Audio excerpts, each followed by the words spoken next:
पण देशाचे पंतप्रधान नरेंद्र मोदी आणि शरद पवार एका व्यासपीठावर होते. एकूण त्यांच्यातील सहजता होती आणि मोदींनी ज्या पद्धतीने त्यांना वागणूक दिली, त्यांची काळजी, त्यांना पाणी देणं, हे जे सगळं बघितलं तर तुमचं त्यावर काय मत आहे? माझं आमचं काहीच मत नाहीये त्याच्यावरती. काय मत असणार? मत काय असू शकतं अशा गोष्टींवर, अशा घडामोडींवर? एकतर शरद पवार साहेब हे मोदींपेक्षा सिनियर आहेत. प्रधानमंत्री पदाच्या किंवा सत्तेच्या पदावर कोणी बसला म्हणजे तो ज्येष्ठ आणि श्रेष्ठ होत नाही. साहित्य संमेलनाचे स्वागताध्यक्ष शरद पवार होते आणि खरं म्हणजे मला असं वाटलं की मोदी बसणार नाहीत त्यांच्या बाजूला. भटकत्या आत्म्याच्या बाजूला प्रधानमंत्री कसे काय बसतील? त्यांना कसं काय पीएमओने बसू दिलं? भटकती आत्मा आहे ना. तुम्ही जे म्हणताय आदर, सन्मान, मान, हा एक व्यापार आणि ढोंग असतो तेवढ्यापुरता. एखाद्याविषयी आदर, सन्मान, मान असतं. आता मोदींना हिंदुहृदय सम्राट बाळासाहेब ठाकरे यांच्याविषयी फार आदर, सन्मान, मान आहे असं ते नेहमी भाषणात सांगतात. पण बाळासाहेब ठाकरेंची निर्मिती असलेली शिवसेना त्यांनी निर्दयपणे फोडली ना, तोडली.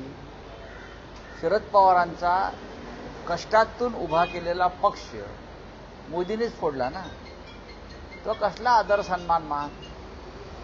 देखल्या देवा दंडवत अशी म्हण आहे मराठीमध्ये.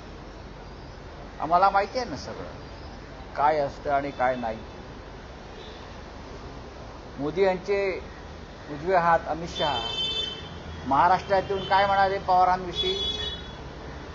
काय म्हणाले की शरद पवार साहेबांचं या देशासाठी आणि महाराष्ट्रासाठी योगदान काय, हा प्रश्न विचारला. महाराष्ट्र लुटला, काका आणि पुतण्यांनी महाराष्ट्र लुटला असं कोण म्हणाले? नरेंद्र मोदी म्हणाले. त्यातला पुतण्या त्यांच्याच व्यासपीठावरती काल त्यांच्याच पक्षामध्ये आहे लुटणाऱ्यांपैकी. आणि स्वतः काकांसाठी मोदी खुर्ची ओढत होते, बसायला पाणी देत होते. याला ढोंग म्हणतो आम्ही. ढोंग ज्याच्याविषयी खरा आदर आहे तिथे राजकारण होत नाही. काल सुद्धा साहित्य संमेलनाच्या व्यासपीठावर 2-5 मिनिटांसाठी का होईना एक व्यापार झाला, एक राजकारण झालं. महाराष्ट्रानं फार ते गांभीर्यानं घ्यायचं गरज नाही. महाराष्ट्रानं साहित्य संमेलनाच्या अध्यक्षा डॉक्टर तारा भवाळकर यांनी केलेलं भाषण गांभीर्यानं घ्यावं. शरद पवार आणि नरेंद्र मोदी भेटीची ओढ दोन्ही बाजूनी आहे. कारण साहित्य संमेलन मोदींच्या हस्ते त्याचं उद्घाटन व्हावं यासाठी पवारांनी पुढाकार घेतला आणि काल स्वतः पवार असं म्हणाले की साहित्य संमेलनाचं उद्घाटन मोदींनी केलं याचा मला आनंद आहे. प्रधानमंत्र्यांनी केलं, मोदींनी नाही. असं आहे की देशाच्या राजधानीमध्ये संमेलन झालं. काही लोकांचा अट्टहास असतो संमेलनाच्या निमित्तानं राजकारण करण्याचा, राजकीय वर्तुळात फिरण्याचा किंवा मिरवून घेण्याचा.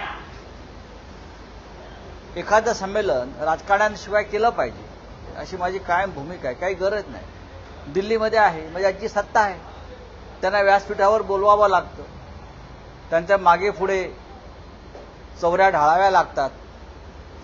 पंडित नेहरूंच्या काळामध्ये असं नव्हतं. आम्ही जे वाचलंय नेहरूंचं संमेलन 1954 साली, तेव्हा हे चित्र नव्हतं. पण गेल्या 5-10 वर्षामध्ये चित्र झालेलं आहे. संमेलन उद्या संपेल. कल की बात कल पुरानी संपून जाईल. फार तुम्ही मनावर घेऊ नका त्या गोष्टी. शेवटी व्यापाऱ्यांचं राजकारण आहे, ते व्यापाऱ्यांप्रमाणेच चालणार.